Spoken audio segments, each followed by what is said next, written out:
students like you through practice-oriented undergraduate programs in business-related areas. Then, in 2016, Prasetya Mulia grew as a university and involved the study of applied sciences, technology, engineering, and mathematics or STEM into their curricula. This was done as a response to the fact that those areas have advanced and become a huge part of today's human civilization. We know that collaboration is key to meet the ever-evolving standards and the demands the industrial job field needs. We synergize our curriculum with both internal and external collaborative learning organized within the institution and with companies. Establish partnership with many companies and world-class universities bring more values to the learning process that are relevant with the current business ecosystem.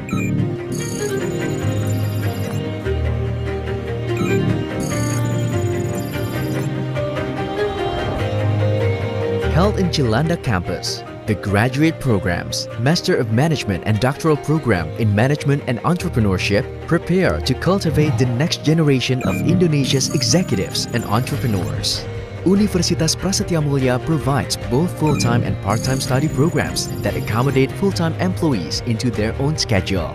It offers various graduate business and management programs such as Master of Management, MM Regular, MM Strategic Management, MM Business Management, MM New Ventures Innovation, MM Applied Business Analytics. Our master programs suit individuals who wish to take strategic steps to escalate their careers.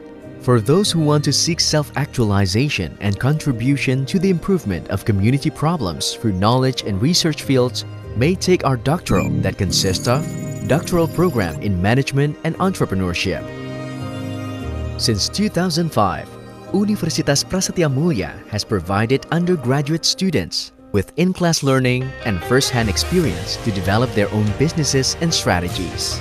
The programs offered in the BSD City campus are School of Business and Economics, which consists of Accounting, Branding, Business, Business Economics, Event, Finance and Banking, Hospitality Business, International Business Law, and School of Applied STEM, which comprises Business Mathematics, Computer Systems Engineering, Digital Business Technology or Software Engineering, Renewable Energy Engineering, Food Business Technology, Product Design Engineering.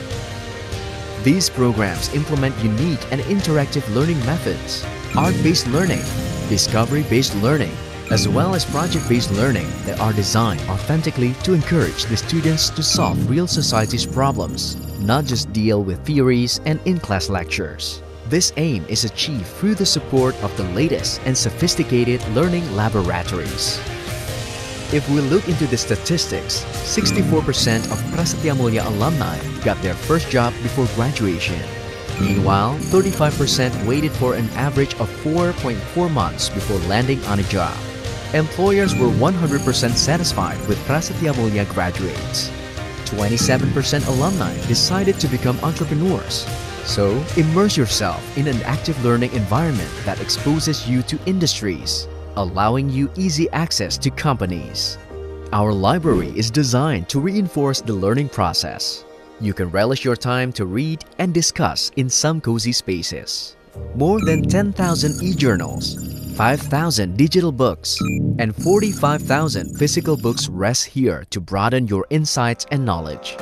In the library, you can find various Scopus Index works by our faculty members. Additionally, Universitas Prasetya Mulia also conducts digital blended learning. Students are able to access lessons anytime suitable for them. To support the latest trend in a flexible and dynamic learning environment, we have an AV or audio and video studio with virtual classrooms.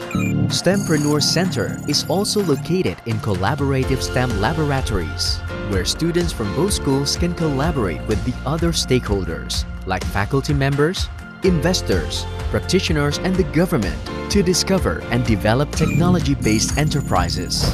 Aside from the infrastructure, Universitas Prasetya Mulia will shape you into high-quality human resources who are adaptable to any industrial conditions and balanced in both soft skills and hard skills through many activities.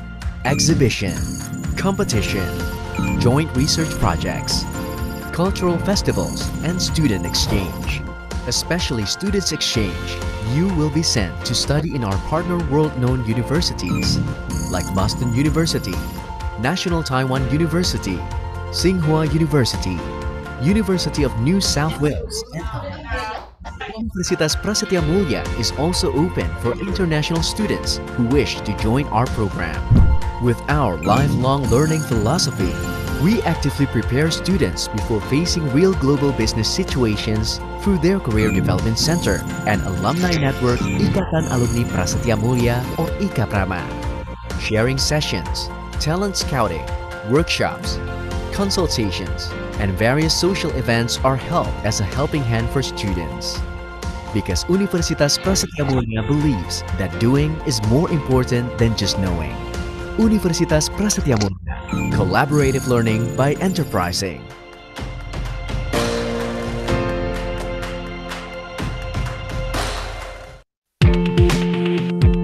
Indonesia's rich culture, deep storytelling traditions, and impressive landscapes have led to a booming tourism industry, with the government targeting 20 million foreign tourists by 2019. The island of Lombok is at the forefront, experiencing 20% year-on-year growth in tourist numbers. Yet a significant challenge faced is to create an inclusive and sustainable workforce.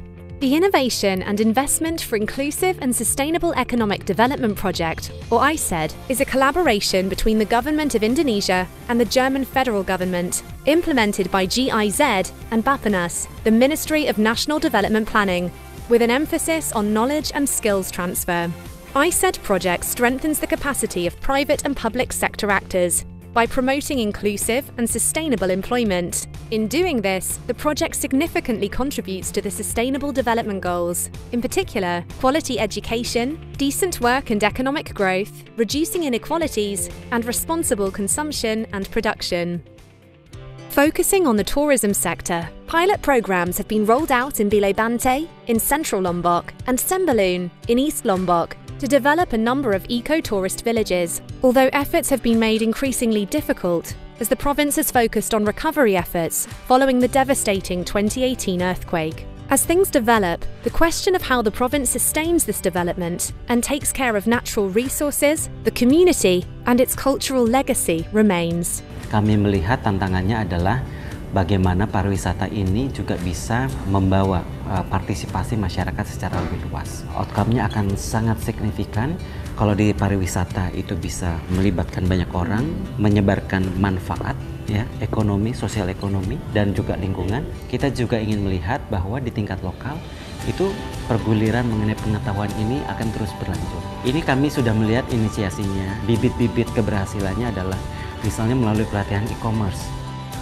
Sangat berpengaruh e-commerce itu. Sekarang dunianya sudah digital, jadi kalau hotel yang tidak mengikuti perkembangan e-commerce maka akan tertinggal. Termasuk juga SDM-nya. Kemarin kita melaksanakan pelatihan itu, sehingga mempunyai gambaran yang luas tentang apa itu dunia e-commerce. Dunia digital e-commerce itu 24 jam. Apakah hotel-hotel dan pariwisata serta stakeholder yang lainnya siap? Siap atau tidak gitu? Ya harus siap, kalau nggak apa? Tertinggal dan diambil dengan market provinsi lain. The training carried out in the ISED project goes hand in hand with digitalization and inclusive business practices. Program kementerian lembaga maupun pihak swasta akan kita kerahkan ke Bilebante, yang mana 5 tahun ke depan kita berharap supaya desa Bilebante ini bisa menjadi semacam pilot project bagi desa-desa lain di Indonesia sebagai desa wisata hijau sekaligus sebagai desa wisata kebugaran. Wisata ini sangat mendongkrak perekonomian masyarakat dan pelan-pelan banyak masyarakat kami yang hidup dari kuliner, kemudian dari paket-paket yang ada.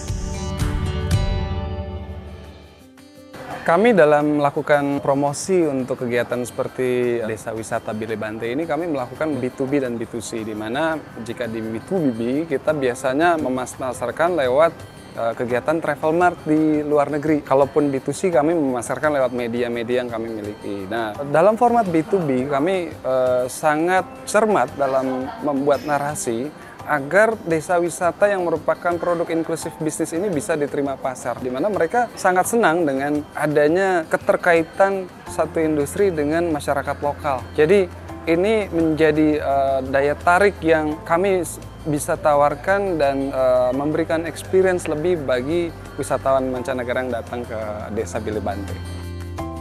Kalau kita berbicara terkait dengan inklusivitas, sama seperti Sustainable Development Goals juga, no one left behind, semua pihak perlu berkontribusi terlepas dari masalah usia, gender, dan posisinya. Jadi intinya kolaborasi dan kerjasama, sinergisitas, baik di level pemerintah, non-pemerintah, media, perguruan tinggi, dan masyarakat lainnya. Itu yang menjadi salah satu kunci keberhasilan.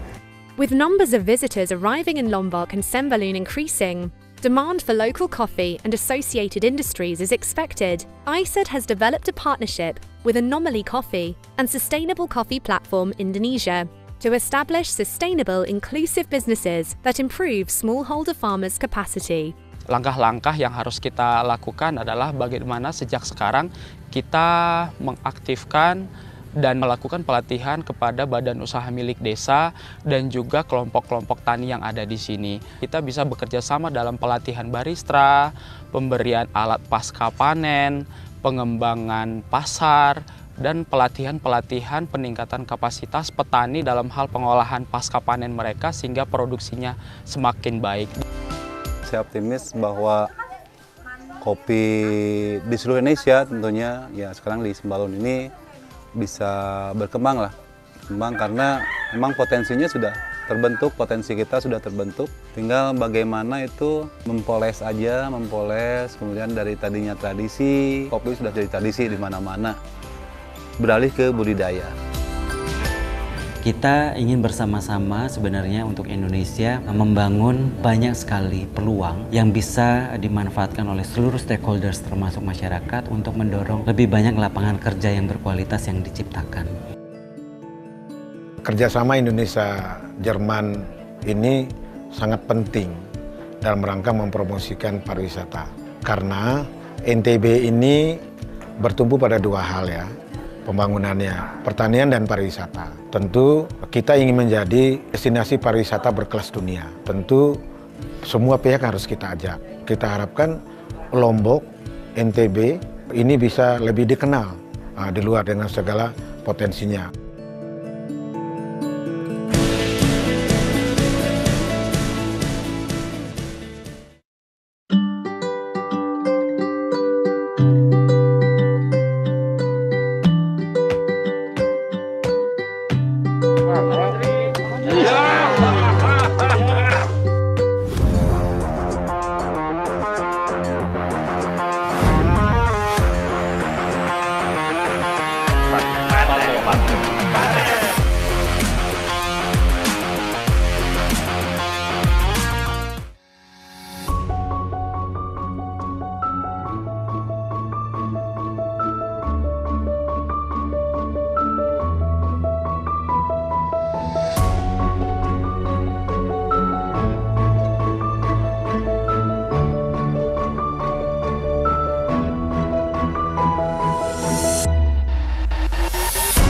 Selama ini di Jawa misalnya, terutama yang kepemilikan lahannya sempit-sempit, itu nggak mungkin kita bisa membangun corporate farming yang bisa menghasilkan produk yang konsisten, mutunya bagus, ya, justru meningkatkan kesejahteraan petani.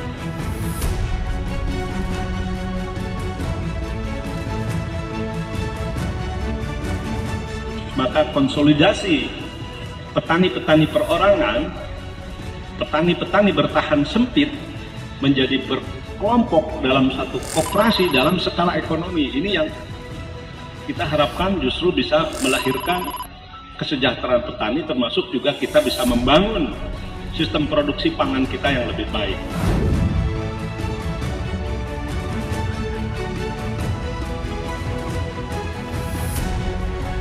Pertama kali adalah penyediaan bibit, dan bibit ini diproduksi di farm kami. Kita melalui tissue culture, karena kami harus yakin bahwa bibit penyakit ini tidak ada di dalam bibit yang kami akan bagikan. Kemudian bibit pisang ini juga tidak mengalami mutasi, dan itu yang akan ditanam oleh petani. Nah, dari situ petani mengalami proses, nanti ada proses pemupukan dan lain sebagainya. Sudah siap keluar jantungnya ini nanti akan disuntik dengan insektisida. Ini untuk menghindari kulit pisangnya supaya tidak banyak titik-titik, supaya mulus. Dan kita kan waktu dipanen itu masih hijau, kemudian diproses dibawa ke packing house. Di packing house itu akan ada treatment, dihilangkan getahnya, diberikan anti jamur, lain sebagainya, diproses, kemudian di-pack di dalam plastik, di vacuum pack, dan itu dimasukkan ke karton dus untuk ekspor. Kita langsung masuk ke dalam kontainer, dipile di situ, dan itu langsung diekspor. Kami dalam kerjasama ini bukan hanya begitu saja, tapi kami juga melakukan capacity building kepada para petani ini, sehingga kami siapkan mereka menjadi petani-petani yang tangguh, dia menjadi anggota-anggota koperasi, dan koperasinya juga sendiri akan menjadi koperasi yang tangguh.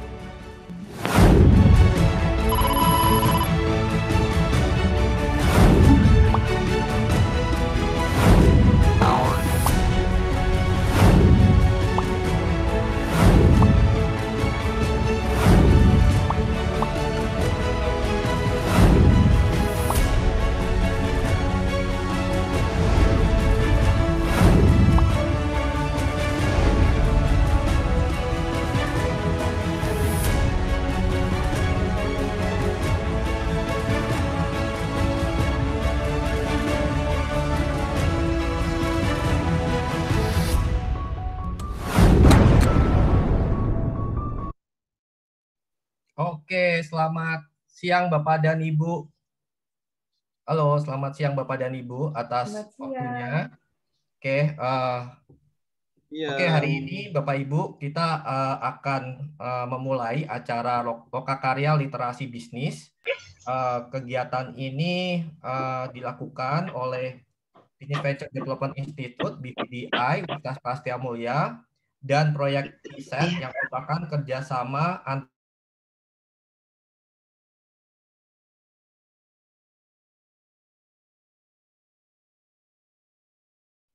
Pak Teddy masih mute, Pak. Oh, oke, sorry. Ya. Halo, selamat siang Bapak dan Ibu. Saya ulangi ya, Bapak dan Ibu. Mohon maaf. Tadi keklik ya. Oke, terima kasih atas kehadiran Bapak dan Ibu dalam Lokakarya Literasi Bisnis selama 3 hari ini ya. Kegiatan yang diadakan oleh Business Venture Development Institute (BVDI) Universitas Prasetya Mulia dan proyek riset yang merupakan kerjasama antara Bappenas dengan GIZ didukung oleh Kementerian Koperasi dan UKM dan Kementerian Desa Pembangunan Daerah Tertinggal dan Transmigrasi. Nah, selama 3 hari ini Bapak dan Ibu akan belajar tentang strategi bisnis, manajemen pemasaran, manajemen sumber daya manusia, manajemen keuangan, dan manajemen operasional. Oke. Nah, Bapak Ibu, sebelum kita mulai, saya ingin menyambut dulu kedatangan Bapak Eko Adi Priyono dari Kementerian Koperasi dan UKM, kemudian Ibu Dian Fitriani dari GIZ, dan juga pemateri kami dari Pak Eko Suhartanto yang sudah berada di sini. Mungkin saya meminta Ibu Dian Fitriani selaku tim leader dan senior advisor ISET Project bisa memberikan pembukaan, Bu. Waktu dan tempat saya persilakan buat Ibu Vivit. Silakan. Terima kasih banyak Pak Teddy. Assalamualaikum warahmatullahi wabarakatuh. Salam sejahtera bagi kita semua. Om Swastiastu.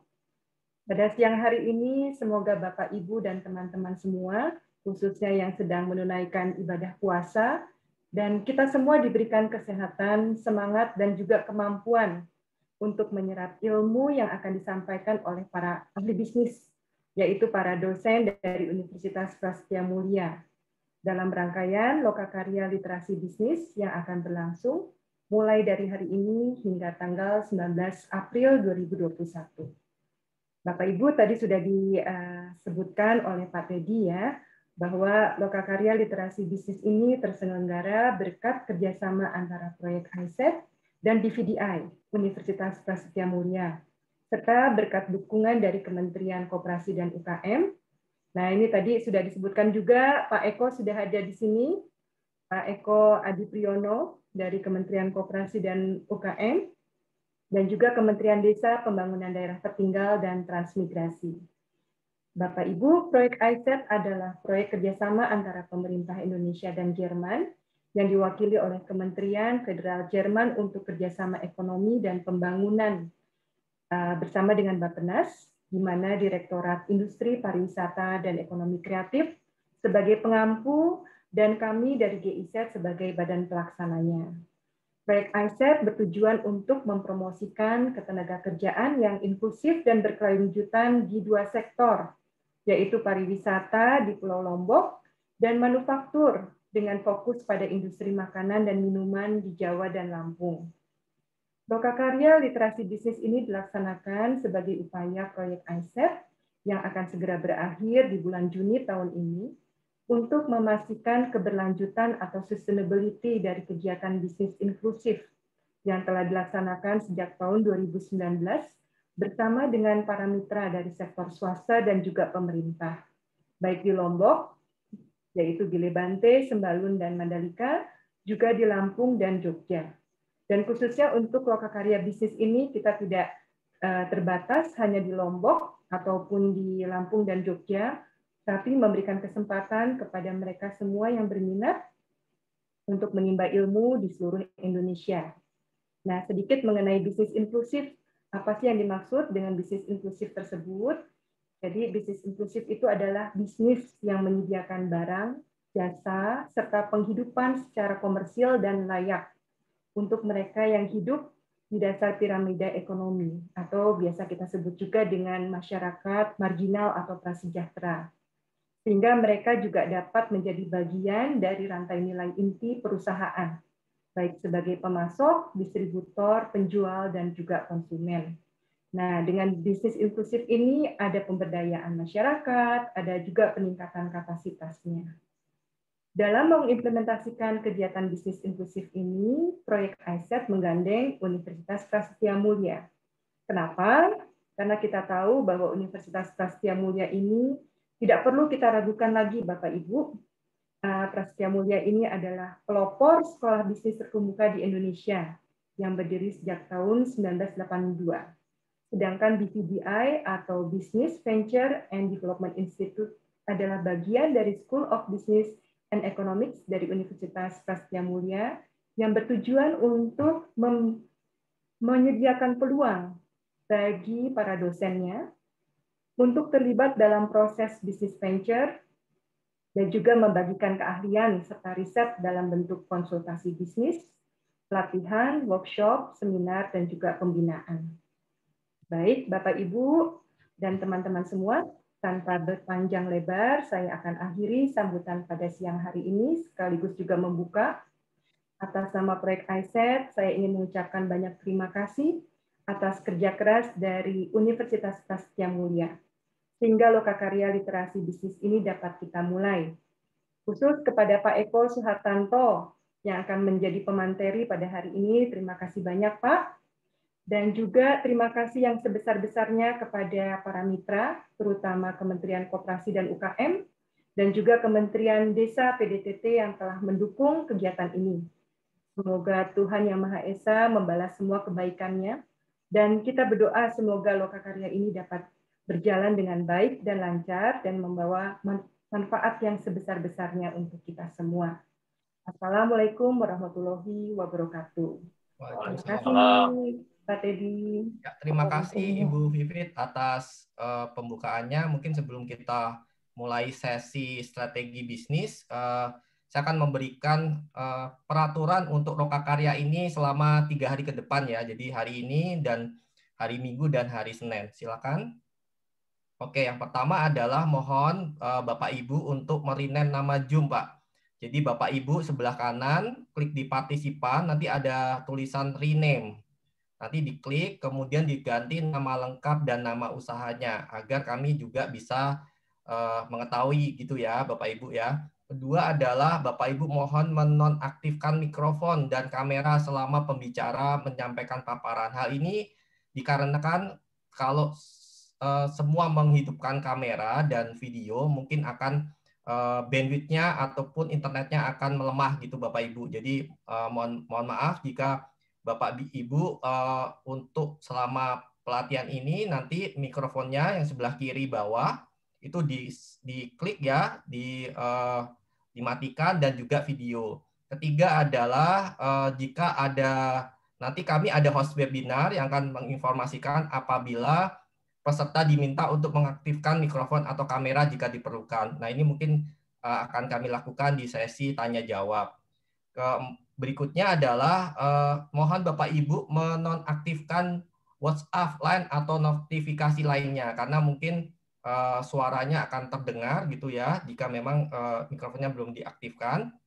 Terakhir adalah Bapak Ibu kami sudah kirim di chat Zoom ini registrasi atau absensi ya Bu ya, pendaftaran, dan nanti juga akan kami kirimkan evaluasi yang akan dikirimkan juga oleh host kami di sesi chat. Mungkin dari itu saja Bapak Ibu peraturan hari ini terkait Lokakarya literasi bisnis. Kita lanjut berikutnya tanpa memperpanjang waktu ya Bapak Ibu karena waktunya sangat terbatas sehingga nanti di sesi tanya jawabnya lebih banyak gitu ya. Kami panggil pemateri yang hari pertama ini terkait yang namanya strategi bisnis. Bapak Eko Suhartanto PhD. Oke, Bapak Eko Suhartanto PhD ini beliau adalah Direktur Pembelajaran Universitas Prasetya Mulia. Beliau S1 dan S2-nya di Institut Teknologi Bandung, S3-nya di Business School Strathclyde, Glasgow, UK ya, di Inggris ya. Bapak Eko ini sudah melintang di dunia konsultan Bapak Ibu terkait bisnis, juga master training untuk coaching dan juga mungkin sudah saat ini sedang terlibat dalam pembentukan rekomendasi kebijakan terkait ekosistem kewirausahaan oleh Kementerian Koperasi. Untuk waktu dan tempatnya kami persilakan, silakan Pak Eko. Baik, terima kasih. Selamat siang Pak Teddy, selamat siang Bu Vivi, dan juga selamat siang rekan-rekan para pelaku bisnis inklusif. Assalamualaikum, apa kabar semuanya? Semoga dalam kondisi yang sehat. Sebelum saya lanjutkan, saya ingin memastikan ya, yang saya share ini sudah terlihat semua ya? Sudah Pak Eko. Oke, suara juga sudah jelas ya. Baik, Bapak Ibu, waktu kita singkat, hanya 1 jam, saya menyampaikan materi tentang strategi bisnis, yang memang sebenarnya materinya cukup banyak, tapi tidak apa-apa. Oke, saya akan pastikan Bapak Ibu nanti akan mendapatkan sesuatu begitu ya. Tetapi sebelum saya menginjak pada materi sendiri, ini saya selalu ingin memulai dengan berkenalan, mengetahui tentang sebentar. Ya. Nah, tentang siapakah bisnis Bapak Ibu. Nah, kita mulai dari sini. Ya, jadi ini saya mempersonifikasikan bisnis Bapak Ibu. Nah, ini kalau nggak salah ada 40 peserta ya. Ya, ada 40 peserta, nanti akan saya akan minta beberapa untuk sharing begitu. Tidak semua tentu saja, nanti sukarela saja. Nah, tetapi sebelum Bapak Ibu sharing ada beberapa pertanyaan yang mohon dipikirkan jawabannya dalam waktu yang singkat gitu. Nah, ini nanti mohon dijawab beberapa pertanyaan saya ini. Apa bisnis Anda? Jawabannya singkat saja. Nah, yang kedua, mengapa Bapak Ibu melakukan bisnis tersebut? Yang ketiga, bisnis Bapak Ibu ini ingin menjadi seperti apa dalam 10 tahun yang akan datang? Nah, jadi silakan membayangkan gitu ya.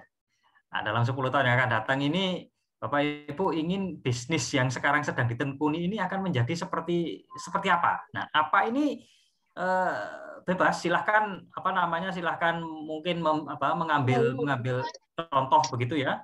Mengambil contoh role model bisnis yang sudah ada, silakan.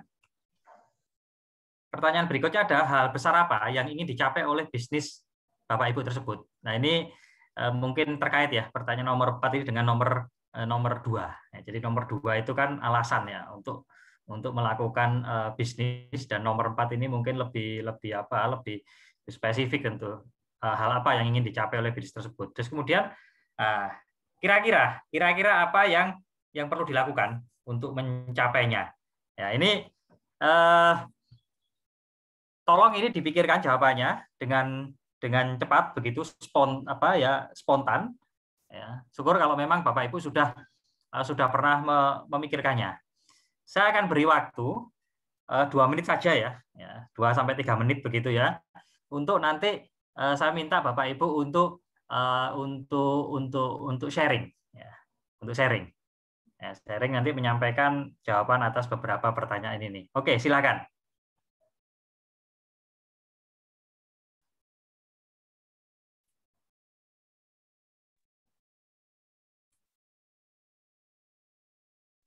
Apa langsung dijawab ini, maaf? Boleh, kalau ada yang sudah memiliki jawabannya silakan. Silakan, Bu. Mau perkenalan dulu, Bu. Silakan.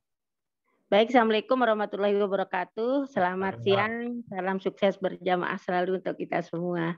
Saya dari Bilo Banten. Mbak Pipit, halo. Yang Bu. Ya, ini apa namanya? Yang sebagian yang bisa nyantol di kepalaku aja yang aku jawab. Baik. Bisnis saya adalah olahan makanan dan herbal, Pak. Jadi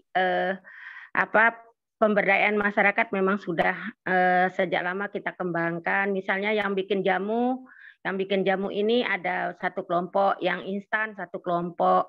Kedepannya, terutama saya punya mimpi produk-produk kami itu bisa diekspor, Pak, untuk produk olahan herbal terutama dan makanan yang berbahan baku rumput laut.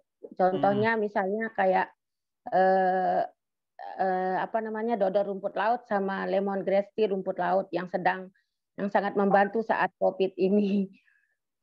Jadi saya ingin mengembangkan pasar. Insya Allah mudah-mudahan dari hulu ke hilirnya itu sudah mulai kita benahi, misalnya masyarakat menanam jahe di pekarangan rumah untuk kedepannya, dan beberapa koperasi juga sudah bekerja sama untuk menanam jahe kedepannya sama kunyit. Mudah-mudahan kita bisa, saya mimpinya herbal ini membantu masyarakat sekitar untuk meningkatkan kesehatan dan bisa memperluas pasar sampai ke luar negeri. Yang kedua itu mimpi saya bisa meningkatkan tenaga kerja biar tidak ada lagi orang perempuan atau laki-laki, khususnya perempuan, tapi mimpi saya itu jangan ada lagi yang ke luar negeri untuk mencari pekerjaan. Jadi fokus di desa kita aja, mengembangkan desa, membangun desa. Itu, Pak. Untuk pabrikasi, saya mimpinya pabriknya standarisasinya dari satu pintu, tapi pabriknya di rumah-rumah penduduk. Jadi kita standarisasi satu produknya itu standarnya satu produk itu satu standar, tapi dikeluarkan dengan satu branding, tapi pabrik-pabriknya itu di HAM industri, Pak. Itu.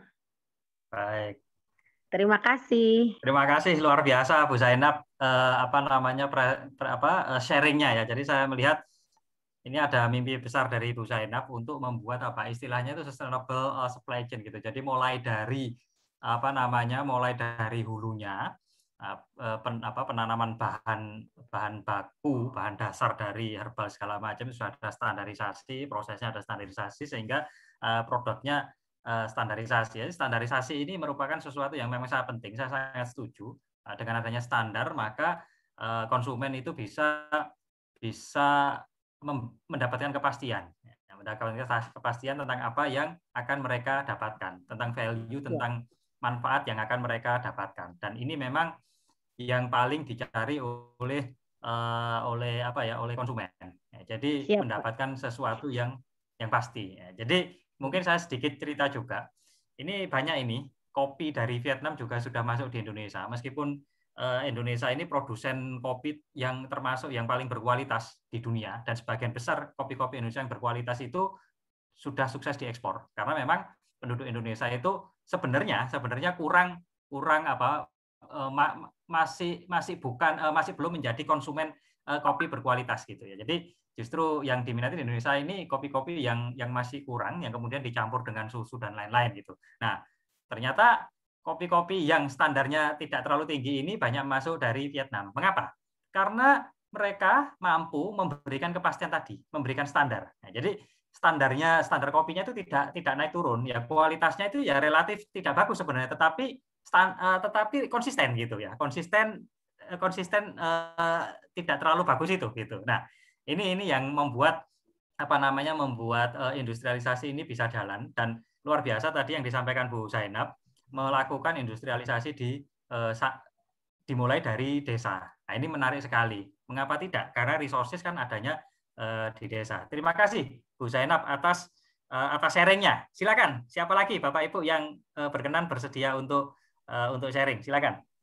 Halo. Silakan Pak. Halo. Ya, Pak Armin ya. Maaf. Pak Armasi. Pak Armasi, silakan Pak Armasi. Ya, silakan Pak. Oke, terima kasih Pak atas waktunya. Assalamualaikum warahmatullahi wabarakatuh. Waalaikumsalam Pak. Salam sejahtera, selamat siang untuk kita semua, Mbak Pipit, Mas Dedi. Aduh Bapak, sorry lupa tadi. Ya, saya hanya berbagi sedikit Pak tentang apa yang Bapak tanyakan ini. Ternyata pertanyaan ini masalah luar biasa sekali. Tapi saya mencoba untuk berbagi sedikit. Yang pertanyaan pertama menyangkut apa bisnis Anda. Jadi bisnis saya di sini yang sudah berjalan beberapa tahun, Pak. Ini mengelola penginapan, juga sebagai trade organizer yang membantu pendaki ke Gunung Rinjani, mengorganize semuanya. Ya, kemudian yang sudah sekarang ini setelah mendapat pelatihan kopi dari GIZ, tentunya kemarin itu sudah setahun saya mulai tertarik dengan kopi dan kepingin mendapatkan income lah dari kopi ini, sehingga ke depan saya berinisiatif untuk lebih menekuni bisnis kopi ini, terutama kopi kami di sini yang mempunyai keunikan yaitu kopi Arabica Tipika. Konon katanya yang kami punya di sini adalah kopi tua, termasuk kopi tertua di Indonesia jenis Tipika tersebut. Jadi setelah penginapan selama ini tidak terlalu aktif karena gempa, kemudian disusul dengan COVID, jadi yang memberi harapan ke depan ini kayaknya kopi, Pak. Jadi saya melakukan bisnis yang di kopi ini pertama setelah mendapatkan pelatihan kemarin, bismillah kita niat nanam kopi untuk bumi, untuk masyarakat dengan oksigennya. Kemudian kalau 2 tahun ke depan, mudah-mudahan 3 tahun ke depan bisa berbuah, sehingga kita bisa memproduksi kopi tersebut, kemudian menjualnya dalam bentuk kemasan. Dan teman-teman di daerah saya ini ternyata mempunyai beberapa keuntungan dengan ketinggian, dan teman-teman kami yang berada di ketinggian 1000 itu sudah membudidayakan kopi Arabica dan Robusta sambungan. Nah, namun ke depan, dalam 10 tahun ke depan ini tentunya harapan saya selain penginapan ini, kalau gelombang pariwisata ini semakin membaik, tentunya bisa menopang ketika saya bisa memproduksi kopi, tamu saya tidak lagi mencari kopi keluar, itu yang harapan terkecil. Kemudian nanti ke depan kalau orang-orang sudah mulai mengkonsumsi kopi, kebetulan selama ini kopi Sembalun itu katanya enak sekali, dan kami ke depan ini kepingin kopi di sini mempunyai identitas khusus, sehingga kalau bisa, saya selaku petani ini nanti bisa memproduksi kopi yang specialty. Begitu, sehingga masyarakat kami di sini semakin banyak yang tertarik untuk menanam kopi, membudidayakannya, sehingga bisa bernilai ekonomi yang lebih tinggi. Begitu. Kemudian dalam bisnis ini ya ke depannya kalau saya bisa memproduksi kopi yang berkualitas, tentunya saya tetap akan mengupayakan kampanye kepada pecinta kopi ini supaya minum kopi yang berkualitas, supaya kesehatannya juga berkualitas begitu. Karena kopi ini sejujurnya bukan digunting itu, tapi kopi yang baik itu ternyata gilingkan sendiri begitu, bukan digilingkan orang begitu.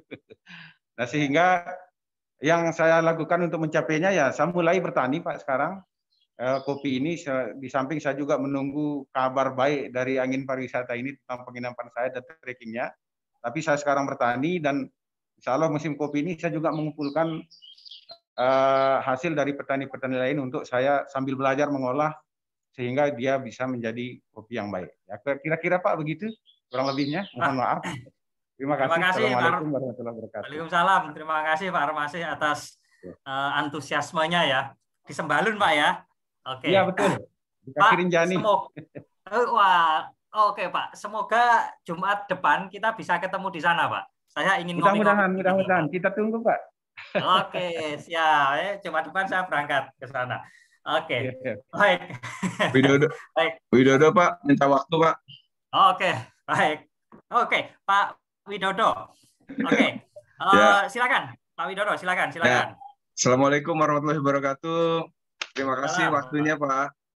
Ini menjawab 5 pertanyaan. Ini kami dari BUMDes Ciapus Cipta Mandiri Pak.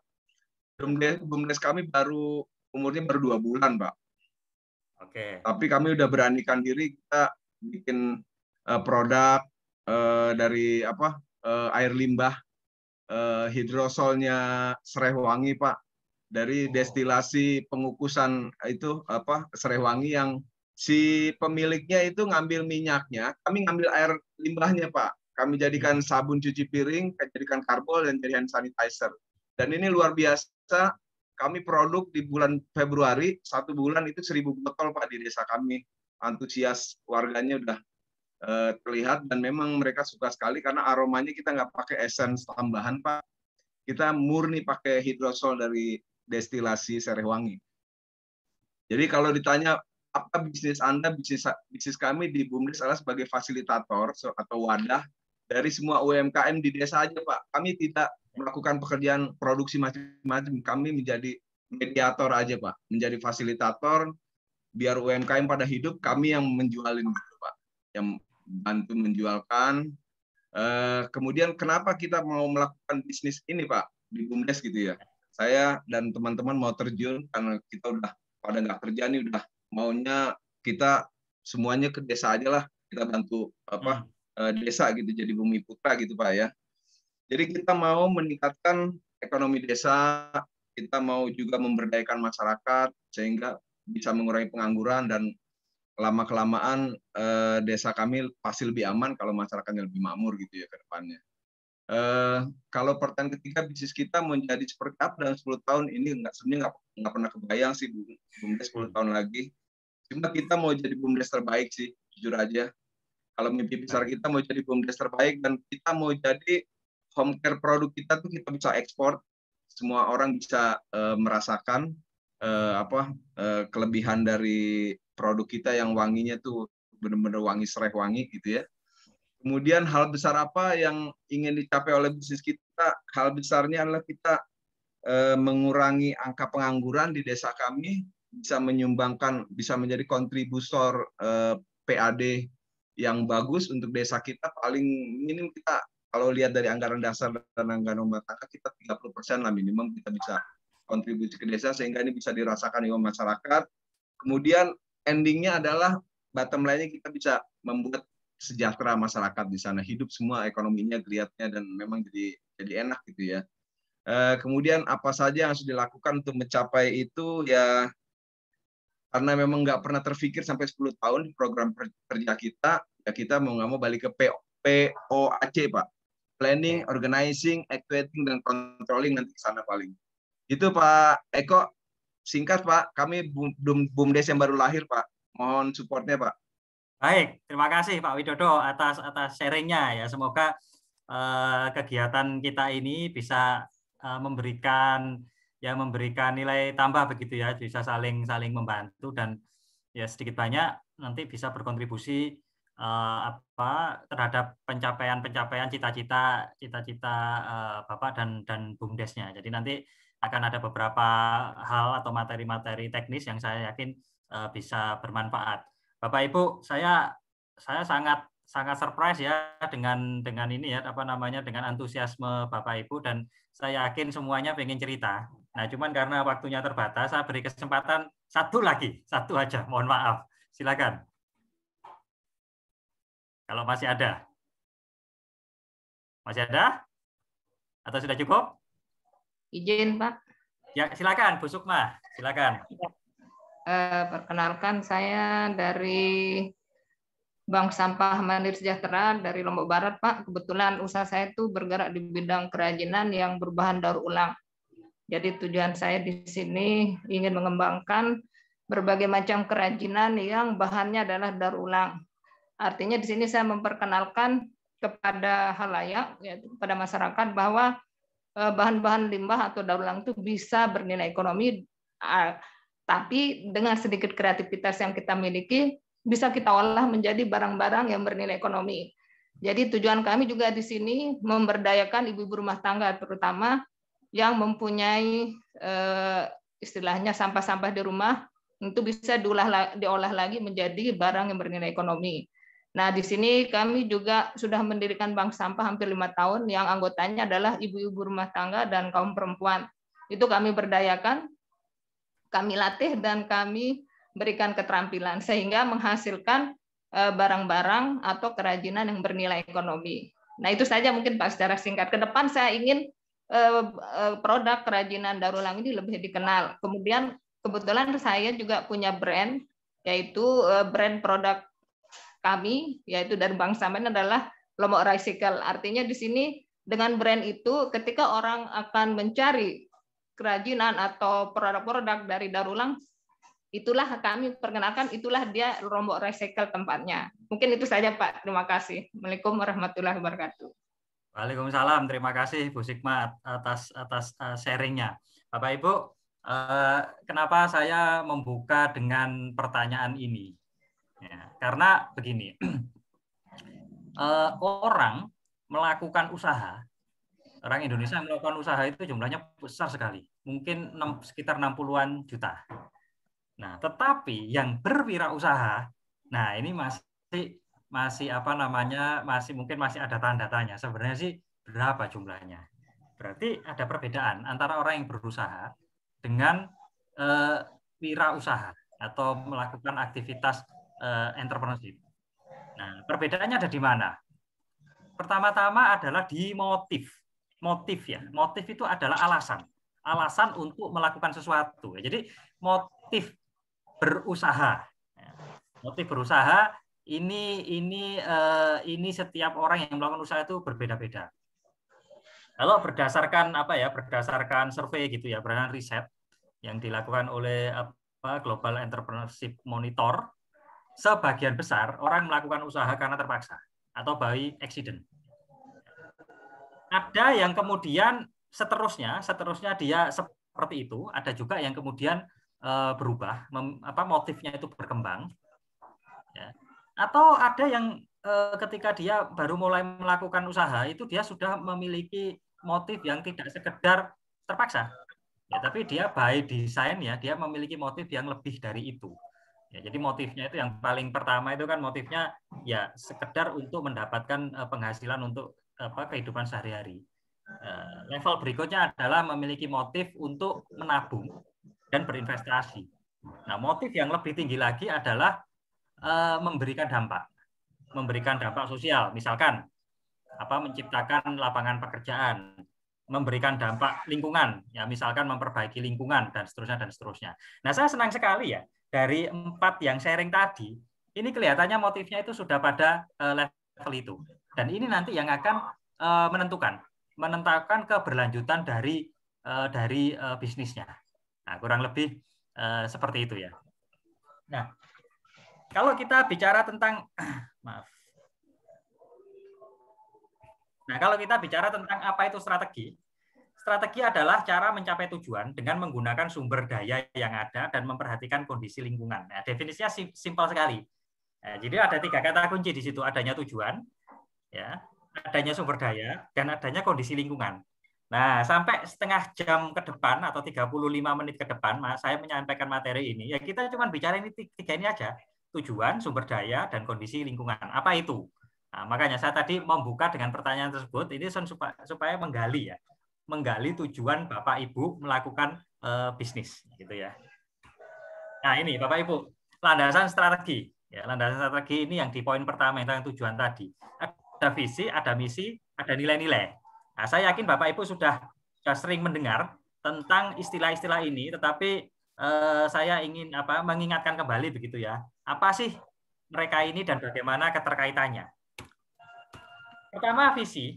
Visi adalah pernyataan mengenai apa yang ingin dicapai pada jangka panjang dalam rangka mengembangkan dan memperkuat bisnis dengan menerapkan nilai-nilai tertentu. Nah, jadi visi adalah pernyataan, ya, pernyataan mengenai apa yang ingin dicapai.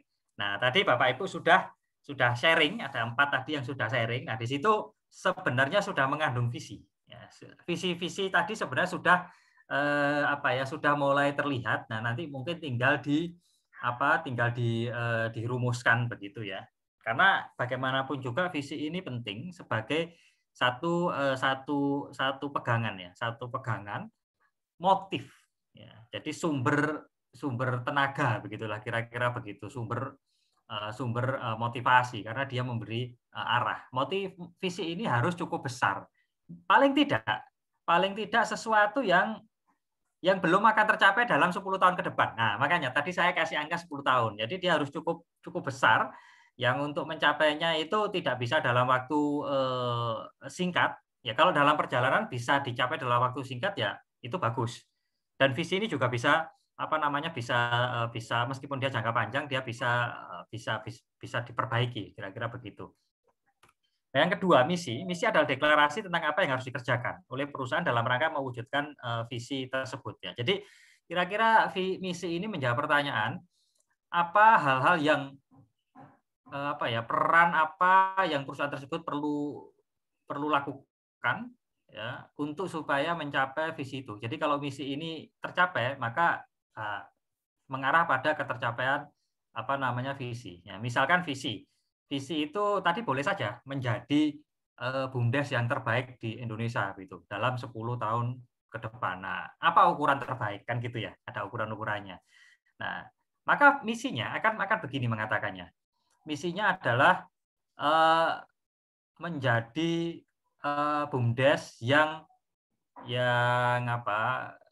memberikan nilai tambah atau menjadi BUMDes yang paling most preferable gitu ya, paling diinginkan oleh para pelaku usaha rekanan ya, menjadi BUMDes yang memastikan bahwa konsumen dari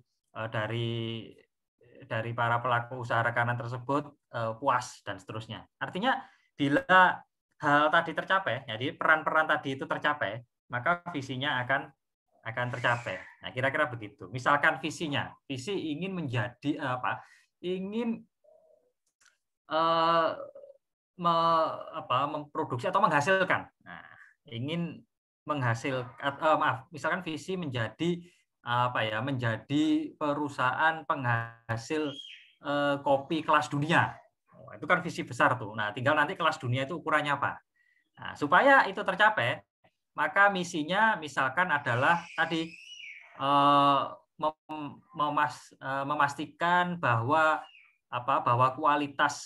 kualitas produknya itu semakin meningkat. Konsistensi dari produksi itu terjaga, konsumen terpuaskan, karyawan employee engagement ya, jadi keterikatan karyawan dengan perusahaan itu semakin meningkat dan seterusnya. Nah, itu adalah misi ya, sebuah deklarasi tentang apa yang harus dikerjakan supaya untuk mewujudkan visi tersebut. Nah, yang terakhir adalah nilai-nilai, adalah sifat-sifat yang dipercaya sebagai kekuatan untuk mengintegrasikan sistem struktur proses ya dalam mencapai tujuan tersebut. Jadi nilai-nilai ini hal-hal ya, sifat-sifat baik yang dipercayai kebenarannya, diyakini bahwa itu nanti yang menjadi perekat gitu ya. Jadi nilai-nilai baik itu apa? Misalkan disiplin. Ya, jadi yakin ya kalau perusahaan tersebut menerapkan kedisiplinan maka akan bisa menjalankan misinya sehingga visinya tercapai. Kira-kira begitu. Disiplin, jujur, terus apa lagi ya? Berkomitmen ya, dan seterusnya. Nah itu. Nah ini menjadi satu landasan strategi karena visi, misi, dan nilai-nilai ini yang kemudian memberikan arah, memberikan memberikan tujuan begitu. Ya. Nah, ini juga pertanyaan lagi, ya, tetapi tidak perlu disaringkan ya karena keterbatasan waktu. Nah, nanti silahkan saja jawabannya itu dicatat dan mungkin bisa didiskusikan. Ya, didiskusikan itu bisa juga didiskusikan dengan partner bisnis atau didiskusikan dengan diri sendiri. Maksud saya direnungkan gitu ya. Nah, tadi setelah saya jelaskan tentang apa itu visi, apa itu misi, apa itu nilai-nilai. Nah, berarti apa visi organisasi bisnis Bapak Ibu atau visi perusahaan Bapak Ibu? Apa misinya dan apa nilai-nilai yang dianut ya, yang dianut karena diyakini kebenarannya. Nah, hal inilah yang nanti akan memberikan makna, memberikan tujuan, ya, tujuan dari perusahaan, ya, dari bisnis Bapak Ibu tersebut. Ya, jadi ini hal yang pertama tentang tujuan. Kembali lagi, strategi adalah cara mencapai tujuan dengan memperhatikan sumber daya dan lingkungan. Nah, saya akan bicara tentang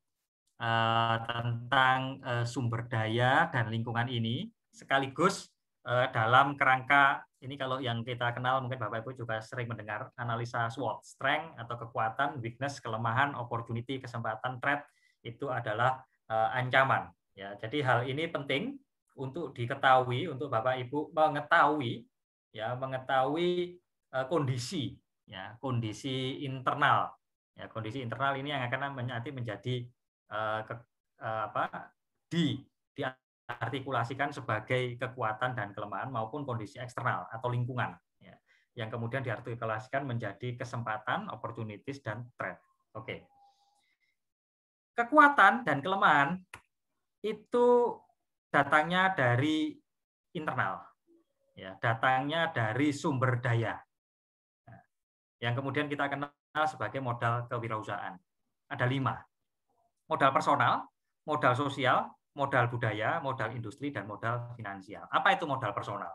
Modal personal berarti pengetahuan, keterampilan, perilaku, sikap, gitu ya, dari orang-orang, dari sumber daya manusia yang ada di dalam perusahaan Bapak Ibu. Terutama pengetahuan, keterampilan, sikap, perilaku dari owners, ya, dari Bapak Ibu sebagai owners.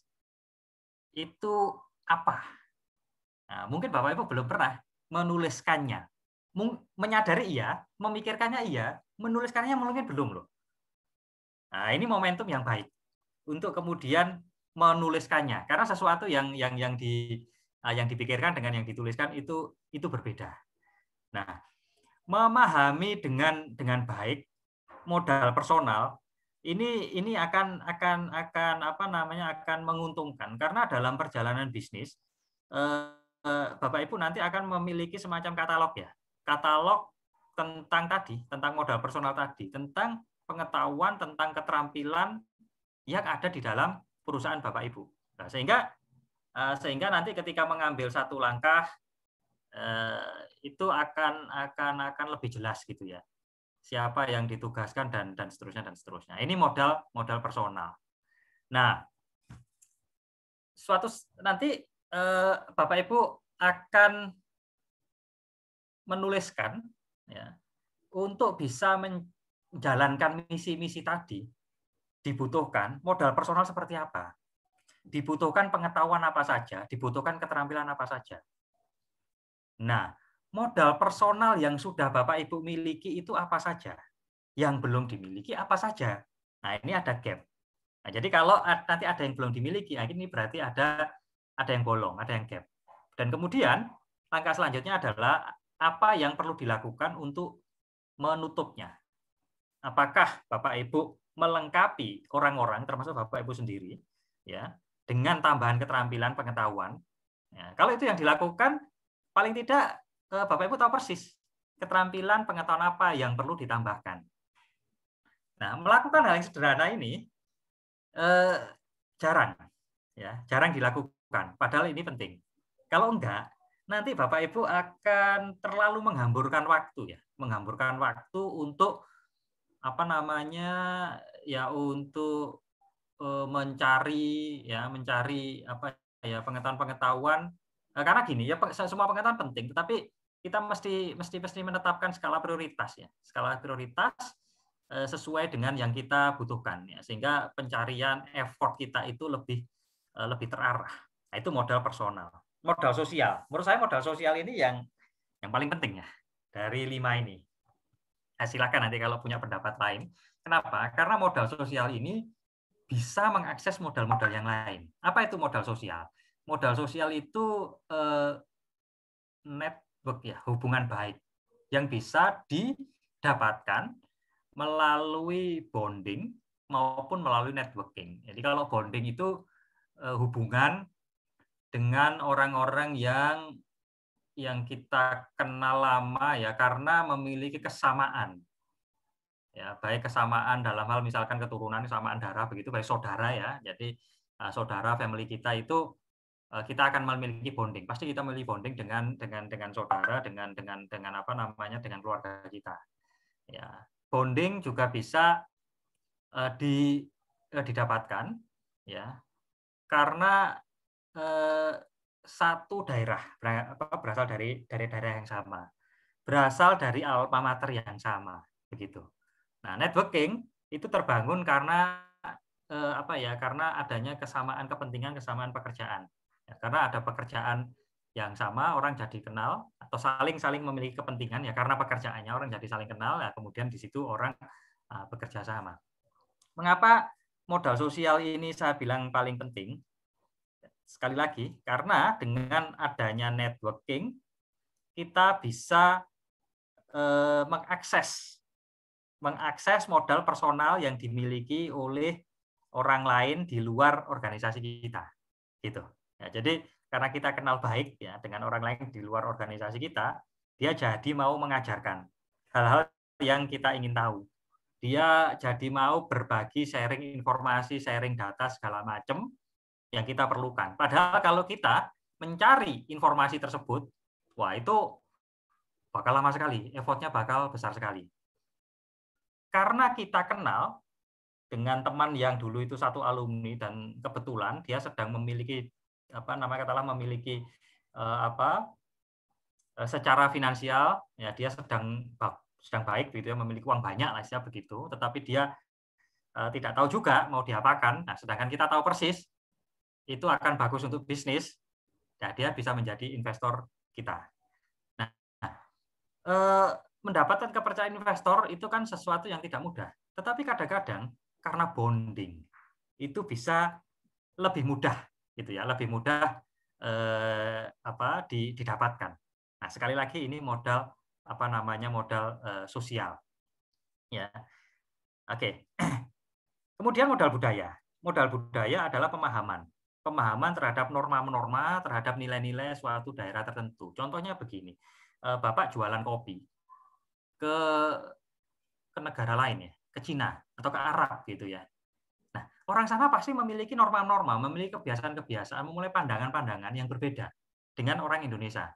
Nah, memahami mereka, ya, memahami kebudayaan mereka, kan, gitu, ya. Jadi kebudayaan itu adalah dibangun dari kebiasaan-kebiasaan, ya, dan kebiasaan-kebiasaan itu dilakukan karena itu diyakini sesuatu perilaku yang benar, begitu. Nah, memahami kebudayaan mereka ini akan menjadi menguntungkan.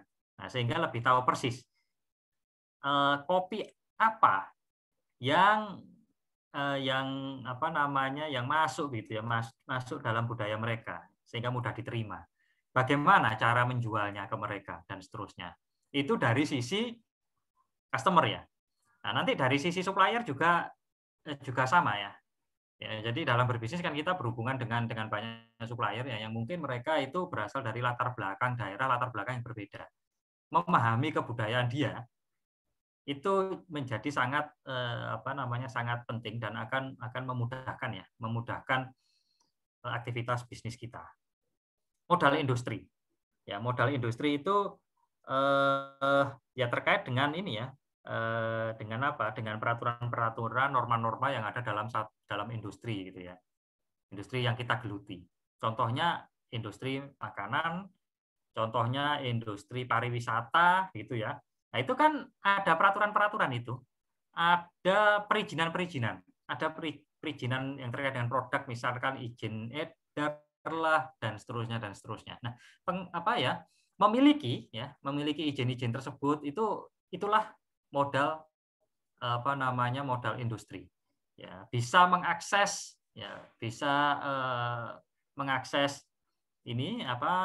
mengakses resources yang diperlukan dalam industri tersebut.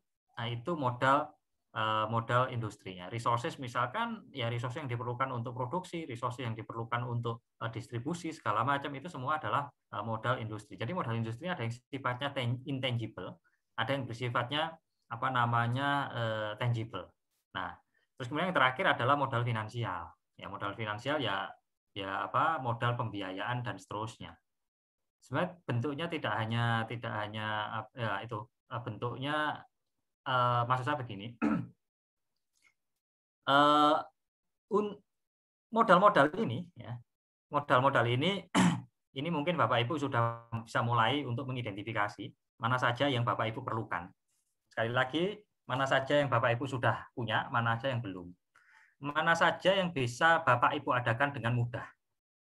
Ya, untuk mengadakannya itu Bapak Ibu tidak kesulitan, tidak memerlukan effort energi yang tinggi. Ini yang disebut sebagai strength.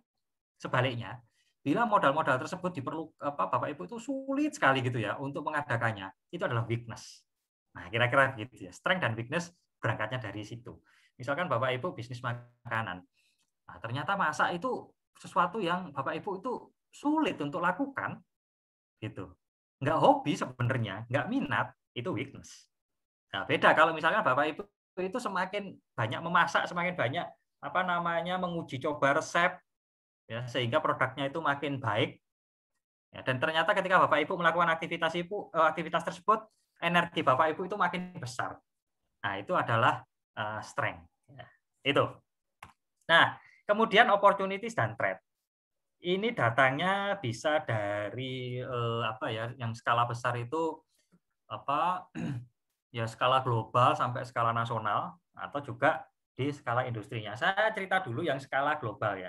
Itu disebut sebagai PSTL. Ini singkat saja saya ininya. P itu politik, kondisi politik, E itu kondisi ekonomi, S itu kondisi sosial, T itu kondisi teknologi, kemudian E itu environment atau lingkungan, L itu adalah legal. Nah, ini juga perlu diperhatikan. Nah, kondisi politiknya ini sedang seperti apa ya. Jadi nah kalau sekarang kondisi politik ini bagus sekali untuk melakukan aktivitas usaha, untuk melakukan aktivitas kewirausahaan. Ya, pemerintah terlihat gitu ya mendorong aktivitas ini. Ini beda sekali lah dengan 20 tahun yang lalu, itu berbeda lah, sangat berbeda. Kemudian kondisi ekonomi ya. Kondisi ekonomi itu saya tidak akan bicara detail, itu ada angka inflasi, kemudian ada pertumbuhan dan segala macam. Ya, jadi kalau ekonomi tumbuh tentu saja ya bagus untuk bisnis, semakin banyak uang yang beredar, semakin banyak orang yang bergerak beraktivitas, itu saja bagus untuk bisnis, karena setiap pergerakan, setiap ada istilahnya itu aliran energi gitu ya, itu kan berarti memerlukan produk, memerlukan jasa, kira-kira begitu. Nah, kemarin kita kena pandemi, itu tentu saja kondisi kondisi lingkungan ya. Kondisi lingkungan yang kurang baik, karena ya orang most likely berhenti memperlambat gerakannya, meskipun ada juga industri-industri yang justru mendapatkan keuntungan dari sini ya, justru berkembang ya. Salah satunya tentu saja adalah industri makanan, meskipun cara bisnisnya itu mesti berubah. Nah, kemudian kondisi sosial ini juga termasuk kondisi demografi ya. Jadi berbisnis di di sebuah negara yang demografinya seperti Indonesia, ya berarti kan angkatan kerjanya itu besar, ya jumlah orang-orang yang berusia muda itu lebih besar seperti piramid begitu ya, itu akan berbeda ya dengan bisnis yang cocok untuk negara seperti Jepang, yang mana jumlah senior citizen-nya itu besar gitu ya, jadi besar di atas begitu, sedangkan yang di tengah terutama yang bawah itu mengecil gitu, karena di sana mungkin orang terlalu sibuk bekerja gitu, kurang kehidupan keluarganya segala macam kurang, anaknya sedikit dan segala macam. Tentu saja ini berbeda cara bisnisnya. Mungkin kalau di Jepang begitu ya, kita jualan jasa atau jualan produk yang cocok untuk senior citizen itu tepat begitu. Nah, tetapi kalau di Indonesia ya mungkin yang punya peluang lebih besar ya produk-produk yang untuk untuk usia kerja dan juga untuk umur yang di bawah. Nah, kira-kira begitu. Kondisi hukum legal ini juga perlu dipelajari ya, tentang tadi itu nanti akan menentukan gitu ya, produk atau jasa apa saja yang boleh dan tidak boleh. Yang boleh dan tidak boleh dilakukan. Ya, termasuk misalkan kalau sekarang kan transportasi online segala macam sekarang tidak ada masalah gitu. Tetapi ketika dulu itu dirintis oleh Uber, mungkin Bapak Ibu masih ingat ya Uber ya. Nah, dulu itu kan moda transportasi dengan menggunakan aplikasi. Kalau nggak salah dulu ya menggunakan aplikasi itu kan masih belum ada legalitasnya. Itu kan juga masalah begitu ya. Nah, itu hal seperti itu perlu diperhatikan. Dan teknologi. Nah, pada prinsipnya kita memerlukan teknologi, memerlukan alat-alat produksi. Nah, alat produksi atau teknologinya sudah ada atau belum? Ya kan? Kalau sudah ada, yang paling terkini itu seperti apa? Yang paling efisien seperti apa? Yang paling efektif dalam memproduksi itu seperti apa? Nah, pengetahuan ini diperlukan. Nah, pengetahuan ini diperlukan supaya tepat dalam memilih teknologi yang digunakan begitu. Nah, kemudian di level industri ya kita juga perlu tahu produk kita ini seberapa kuat di mata konsumen. Ya, jadi semakin produk kita ini diperlukan konsumen, nah maka bargaining posisinya terhadap konsumen itu akan semakin kuat. Tetapi kalau produk kita ini komoditas dan konsumen itu punya banyak pilihan selain produk kita, nah, maka kita itu makin lemah. Contoh, kalau produk kita ini adalah produk-produk farmasi, ya, apalagi itu kuat sekali, gitu ya, bargaining posisinya di mata konsumen. Contohnya sekarang vaksin, gitu, ya, vaksin COVID ini kuat sekali, gitu ya. Jadi konsumen bisa dibilang sulit untuk menawar. Ya, tetapi kalau produk kita itu ya produk yang komoditas, misalkan kopi, ya kopi itu bisa komoditas, ya, dan itu akan di mata konsumen mungkin dia bisa lemah itu bargaining posisinya. Tetapi kalau kita bisa mendesain kopi kita ya sedemikian rupa sehingga dia memiliki brand yang kuat, memiliki specialty tadi ya. Jadi memiliki keunikan yang sulit ditandingi oleh kopi yang lain, yang kemudian konsumen itu tidak punya banyak pilihan gitu ya. Nah, maka dia akan kuat ya. Nah, kemudian yang berikutnya adalah kekuatan kita terhadap supplier. Ya pada prinsipnya kan begini. Ya kalau suppliernya itu satu-satunya, maka kita akan lemah karena kita nggak punya pilihan. Nah, karena itu kita perlu memiliki cadangan supplier gitu. Jadi kekuatan kita terhadap konsumen, terhadap supplier, kemudian terhadap produk pengganti ya. Jadi kalau orang nggak minum kopi itu gantinya apa sih gitu ya. Nah, kalau ternyata tidak ada gantinya ya berarti kita relatif kuat, tetapi kalau semakin banyak produk pengganti ya, maka kita semakin lemah begitu ya. Kemudian berikutnya adalah seberapa ketat persaingan di dalam industri yang kita jalankan itu. Ya. Nah, pemahaman tentang hal-hal ini nanti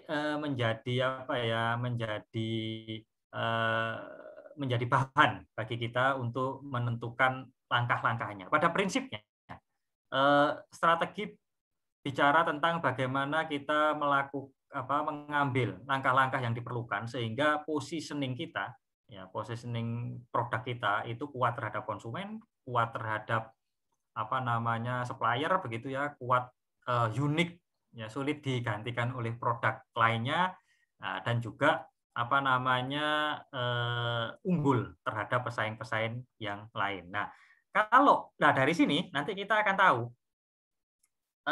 opportunities kita itu ada di mana. Ya, kita itu memiliki keunggulan yang mana. Kita memiliki bargaining position yang kuat itu di sisi mananya. Nah, itu akan menjadi opportunities kita.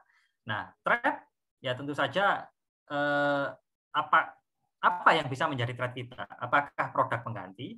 Apakah bisnis kita ini termasuk bisnis yang mudah dimasukin oleh orang lain begitu ya? Kalau misalkan bisnis kuliner, nah itu termasuk bisnis yang mudah dimasukin oleh orang gitu ya, oleh pemain baru.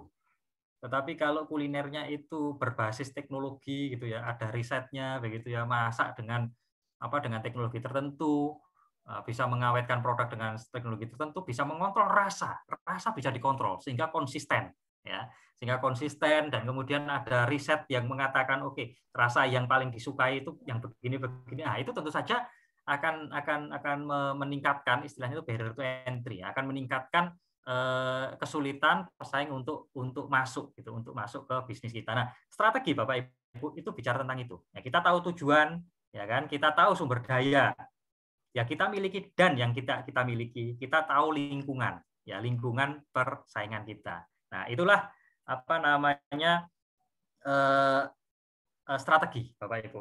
Nah, yang terakhir, ya nanti Bapak Ibu akan menjawab pertanyaan ini juga, tapi silahkan ditulis sendiri saja. Apa kekuatan yang perlu Bapak Ibu pertahankan? Tadi saya sudah uraikan begitu ya.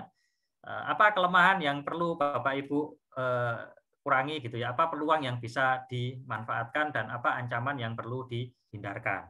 Nah, sehingga nanti Bapak Ibu kalau sudah menuliskan apa kekuatan, apa kelemahan, apa kesempatan, dan apa ancaman, ya, strength, weakness, opportunity, threat dari Bapak Ibu, nanti Bapak Ibu akan bisa membuat yang kita sebut sebagai matriks TOWS begitu ya.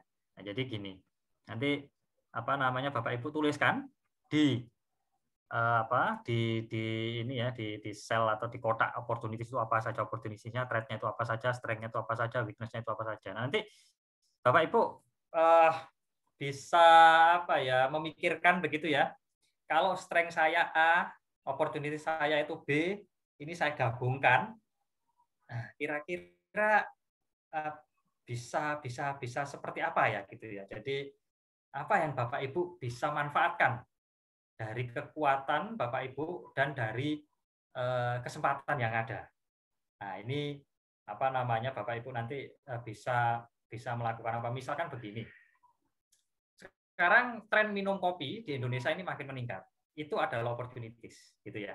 Kemudian yang kedua, nah Bapak Ibu ini ternyata memiliki keahlian khusus untuk menggoreng kopi begitu ya. Nah, sehingga aromanya dan seterusnya itu unggul, gitu ya. Nah, ini dua hal yang menarik untuk dieksploitasi gitu ya. Jadi tren konsumsi kopi makin meningkat, Bapak Ibu memiliki kekuatan untuk memproduksi kopi. Nah, mungkin perlu satu unsur lagi gitu ya. Bagaimana bisa menyebarkan atau menjual kopi ini ke sebanyak mungkin konsumen, karena jumlah konsumennya makin meningkat. Nah, mungkin di situ perlu perlu literasi digital segala macam begitu. Nah, hal seperti ini ya. Dan seterusnya, nanti ada strength, kemudian ada threat gitu ya. Threatnya misalkan ternyata produsen kopi ini ya banyak, dan itu produsen impor ya, ternyata kopi dari Vietnam itu banyak masuk ke Indonesia. Nah, bagaimana nih strength-nya Bapak Ibu tadi, ya kemampuan yang unik untuk menciptakan kopi yang baik tadi, itu bisa digunakan untuk katakanlah menang bersaing terhadap kopi-kopi impor tersebut. Nah, ini pemetaan ini penting untuk dilakukan sehingga bisa diambil langkah-langkah yang diperlukan. Bapak Ibu, itu sekilas ya, itu sedikit hal tentang apa itu strategi bisnis ya. Tentu saja strategi bisnis, materi yang lebih lengkap itu banyak sekali dan tentu saja tidak bisa saya sajikan dalam waktu yang singkat. Semoga apa yang sudah saya sampaikan mungkin dalam 45 menit ini ya, ini bisa menambah wawasan, ya, bisa menambah wawasan. Ya, bila nanti ada yang perlu ditanyakan atau kurang dan segala macam, mungkin kita bisa diskusi lebih lanjut. Baik, dari saya akhiri dulu. Silakan mungkin Pak Teddy atau langsung saja kalau ada pertanyaan dari Bapak Ibu silakan.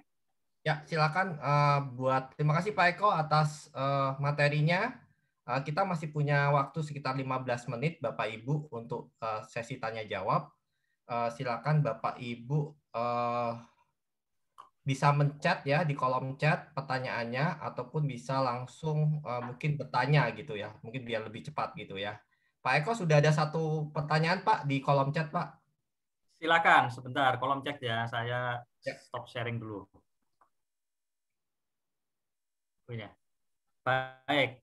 Mohon nasihatnya bagi calon wirausaha yang terlalu banyak berstrategi dan jalan-jalan. Oke, terima kasih. Terima kasih Pak dari Pak Arafat ya. Mungkin ini untuk para calon wirausaha yang terlalu banyak merencanakan tapi tidak jalan-jalan.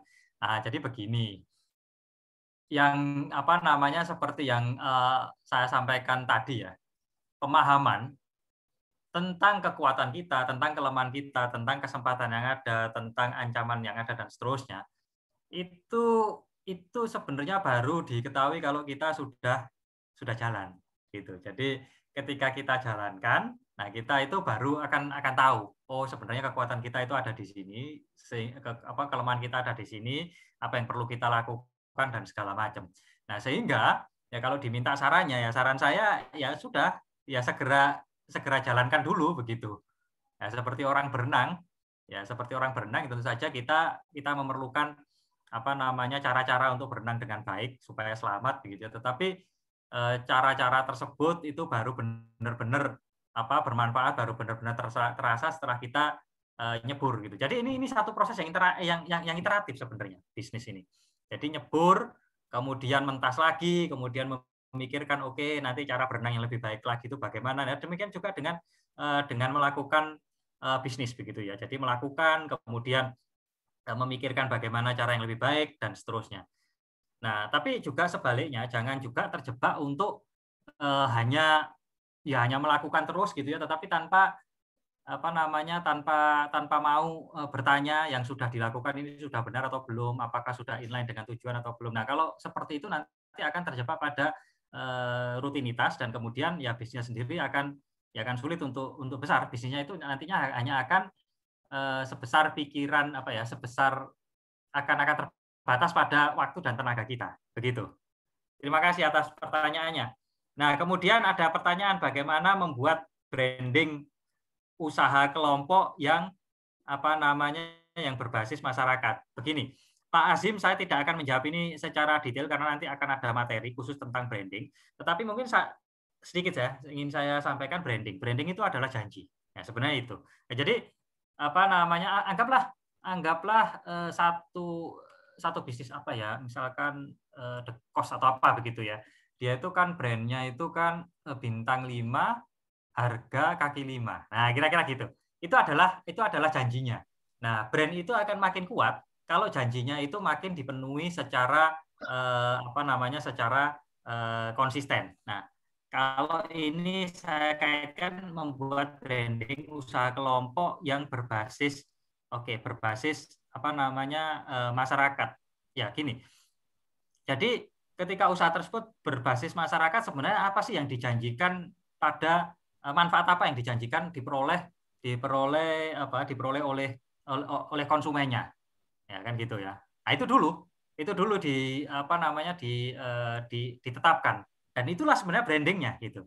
Dan itulah sebenarnya brandingnya dan itu kemudian dipenuhi secara konsisten. Tapi nanti tentang branding nanti ada materi sendiri.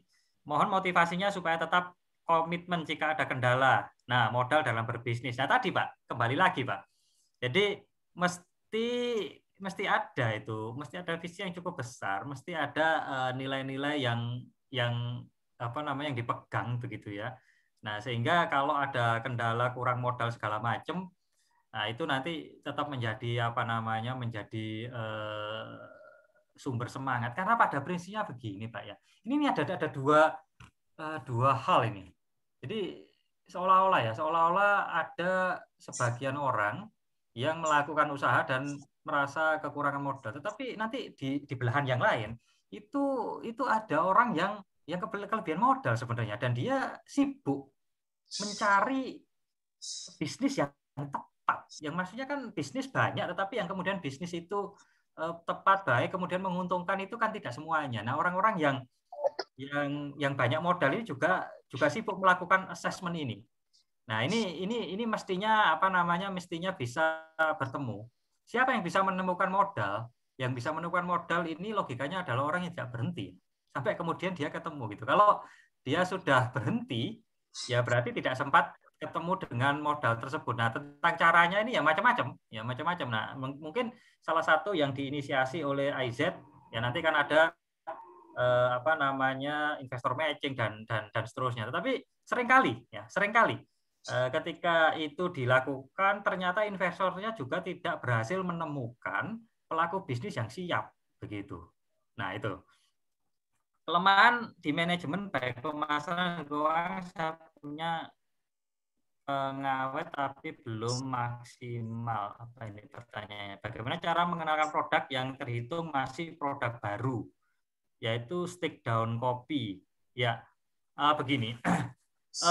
Saya yakin sebelum stick down kopi ini, wah ini unik juga ini. Saya ingin nyicipin juga ini. Sebelum stick down kopi ini dibuat, ya, saya yakin Pak Antoro ini juga sudah melakukan melakukan riset pasar yang intinya menjamin kalau produk ini apa namanya sudah berhasil diproduksi, maka akan ada yang mengkonsumsi. Nah, kan begitu ya. Kalau dalam bisnis itu kan dimulainya dari market dulu. Soalnya kalau enggak, ya nanti akan sulit diterima diterima market. Nah, bagaimana cara mengenalkan produk?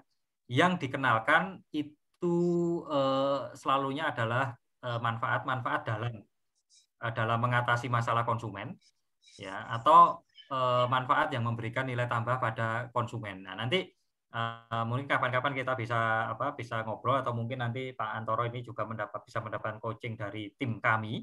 Nah, pasti nanti akan ditelusuri.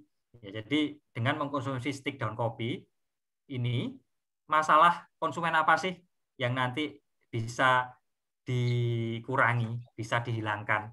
Nah, itulah nanti cara paling jitu untuk menjual. Intinya kan stick down kopi ini akan merelief pain, akan mengurangi masalah konsumen. Dan itu apa? Dan masalah tersebut itu mestinya masalahnya orang banyak supaya lakunya bisa banyak. Nah, dan masalah tersebut semakin besar masalah itu, maka semakin kemungkinan untuk laku itu semakin besar. Nah, ini yang harus dimunculkan begitu. Kemudian dari Pak Rosa, untuk usaha kecil yang baru dimulai, tantangannya bagaimana ini dia. Memisahkan belanja rumah tangga dan belanja usaha. Pak, kalau dari sisi cara pembukuannya segala macam itu kan keterampilan itu ya mudah lah untuk dilakukan. Ya, saya yakin yang sulit kan adalah kemauan dan konsistensi gitu ya, dari konsistensi untuk memisahkannya. Tetapi mungkin secara teknis bisa misalkan dibantu dengan memisahkan rekening, kira-kira begitu. Terus kemudian bisa juga dibantu dengan ngeset gitu ya, penjadwalan pencairan. Misalkan kita tidak bisa mencairkan uang perusahaan tersebut sewaktu-waktu gitu ya. Misalkan harus dengan persetujuan 2 orang dan segala macam, itu mungkin hal-hal teknis ya, hal-hal teknis yang mungkin bisa membantu. Tapi yang paling krusial ya sebenarnya adalah ya kemauan untuk memisahkan itu. Nah, hal teknis itu hanya membantu saja. Jadi tantangannya sih lebih ke diri kita sih. Karena kalau teknis pemisahannya, teknik pembukuannya segala macam, nanti juga rekan saya juga akan mengajarkan itu. Dan itu tidak terlalu sulit ya, teknis ininya ya, tetapi apa namanya dalam tanda petik memaksa dari kita untuk tidak mengambil uang perusahaan atau tidak menggunakan uang perusahaan itu yang lebih sulit.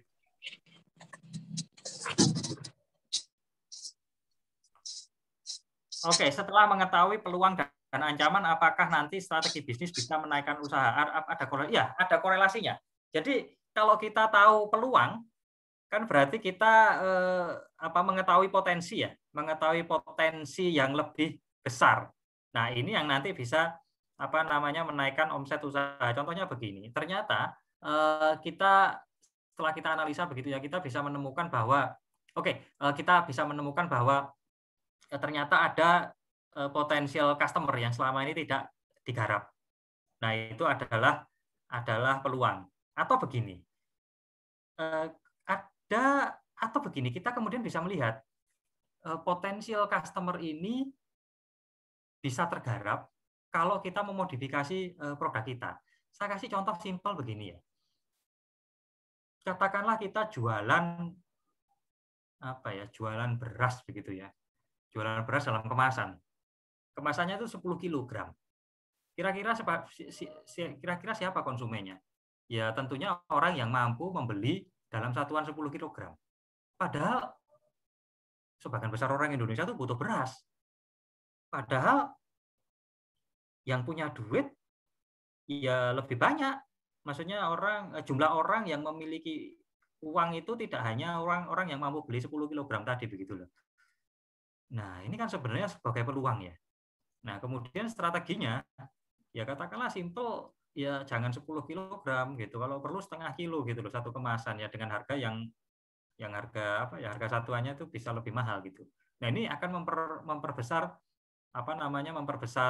peluang, memperbesar potensi pembeli dan ini ya tentu saja bisa menaikkan omset. Nah, hal-hal seperti ini. Jadi mungkin gini. Kalau Bapak Ibu memiliki segmen market tertentu, mungkin coba tanya, segmen market yang tidak tersentuh ini kenapa ya kok dia tidak tersentuh gitu ya? Apakah dia tidak memerlukan produk saya, atau dia memerlukan produk yang serupa, atau dia sebenarnya memerlukan produk saya tapi dia tidak mampu menjangkaunya? Oke, kenapa dia tidak mampu menjangkaunya? Atau dia memerlukan produk saya dengan modifikasi tertentu begitu. Nah, hal seperti itu perlu kita pikirkan gitu. Dan itulah strategi gitu ya. Gitu. Baik, Bapak Ibu, kelihatannya saya waktunya sudah hampir habis ya, tinggal sedikit lagi. Oke, ini ada satu pertanyaan lagi. Kesulitan dalam SDM yang bersungguh-sungguh. Nah, ini dia. Mohon triknya. Gini. Nanti ada sesi SDM juga, tetapi saya akan cerita sedikit ya tentang pengalaman mahasiswa Prasetya Mulia dalam mendapatkan SDM yang loyal dan baik dan terampil. Semoga ini kalaupun tidak persis bisa digunakan trik ini ya, semoga paling tidak menginspirasi. Begini, dia punya usaha kuliner, warung tenda begitu, tapi sekarang udah makin besar, atau restoran begitu. Ini kan penyakitnya ya kalau SDM ya. Ini kan pindah-pindah, ya kan? Karena nggak mau gitu ya, nggak mau kerja di restoran, nggak mau jadi waiters atau apa begitu ya. Mereka lebih prefer misalkan kerja di toko begitu ya, toko pakaian segala macam. Ya, biasanya begitu dan itu pindah-pindah begitu. Oke. Terus kemudian murid saya ini menetapkan UMR ya untuk pegawai di restoran tersebut. Gede. UMR di Jakarta, di Jabodetabek itu besar. Tidak banyak yang bisa melakukan itu. Ya, tetapi yang lebih menarik adalah dia hanya menerima pegawai yang maksimal itu ijazahnya SMP. Loh, kaget saya. Kok begitu strateginya? Ya dia bilang gini, Pak, kalau ijazahnya itu dalam tanda petik mohon maaf hanya SMP, sulit Pak dapat kerja yang bisa ngasih UMR. Sehingga ya dia tidak punya banyak pilihan gitu. Wah, canggih juga. Nah, tapi dia latih. Ya latih pegawai itu untuk terampil melaksanakan SOP di restoran dia, gitu ya. Nah, sehingga makin lama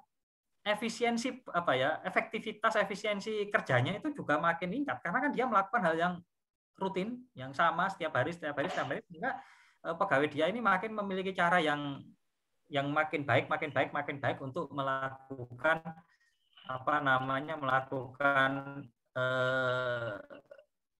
pekerjaannya. Itu. Nah, kira-kira seperti ini salah satu trik dalam IM. Baik Bapak Ibu, ini tepat jam 3. Saya mohon maaf bila tidak bisa berdiskusi lebih jauh dan harus mengakhiri sesi ini. Silakan Pak Teddy, terima kasih. Terima kasih Pak Eko, terima kasih atas paparan dan ilmunya ya Bapak Ibu ya. Mungkin sebelum saya tutup acara ini dan mengingatkan kembali untuk acara besok, Bapak Ibu mohon kameranya dihidupkan. Kita akan ada foto bersama untuk semua peserta ya. Silakan Bapak Ibu mohon kameranya dihidupkan ya. Jadi kita bisa foto bersama Bapak Ibu. Silakan nanti Siska bisa beri aba-aba ya. Silakan Bapak Ibu, masih ada yang kameranya belum dihidupkan. Mohon bantuannya untuk menghidupkan. Oke. Ya, di sini ada, di saya ada tiga kali ya. Ada 3 kali ya. Iya, boleh. Bentar, saya nyari. Oke. Ya, tolong sudah bisa dilihat Mas. Sambil menunggu boleh. Apa pakai masker atau dibuka maskernya ini? Iya, dibuka dulu biar kelihatan gantengnya. Ya. Aduh, sebentar kita dandan dulu. Oke. Baik, saya mulai untuk fotonya. 1, 2, 3. Lembar kedua, 1, 2, 3. Lembar ketiga, 1, 2, 3. Oke. Sudah dari saya, Pak Teddy. Oke, terima kasih Siska atas fotonya ya. Nah, mungkin kita lanjut ke reminder Bapak Ibu untuk acara besok ya. Jadi besok pagi lagi ya, mohon maaf. Besok siang tetap di jam yang sama Bapak Ibu. Kita akan ada materi tentang manajemen pemasaran dan juga manajemen SDM. Jadi mohon Bapak Ibu kembali untuk sesi yang sama di waktu ini gitu ya. Oke. Saya mohon Bapak Ibu untuk juga mengisi survei atau pretest yang sudah kami kirimkan di grup WA ya Bapak Ibu ya. Jadi kami sudah kirimkan di grup WA. Mohon Bapak Ibu yang belum mengisi, mohon bantuannya untuk ya. Jadi ini sebenarnya untuk mengetahui kapasitas Bapak Ibu, pengetahuan Bapak Ibu terkait literasi bisnis sampai mana gitu. Jadi mohon Bapak Ibu mengisi kembali ya. Kami akan reminder lagi di grup WA ya. Oke, kalau yang kemudian adalah untuk modul Bapak Ibu nanti akan kami kirim soft copy-nya ya. Jadi ini ya, dari strategi bisnis, manajemen pemasaran, manajemen SDM, manajemen keuangan dan manajemen operasional. Jadi jangan khawatir Bapak Ibu, nanti akan kami kirim dan juga modulnya. Oke, mungkin dari saya cukup sekian ya Bapak Ibu. Ya, oke. Sampai berjumpa lagi di hari Minggu ya Bapak Ibu ya. Oke, salam sehat semuanya. Terima kasih Pak Eko, Pak Teddy. Nanti akan ada siaran ulang di YouTube ya, Bapak Ibu semuanya. Jadi bagi yang sinyalnya tadi kurang, bisa nonton lagi di YouTube. Nanti akan kami berikan linknya. Terima kasih Ibu Siska.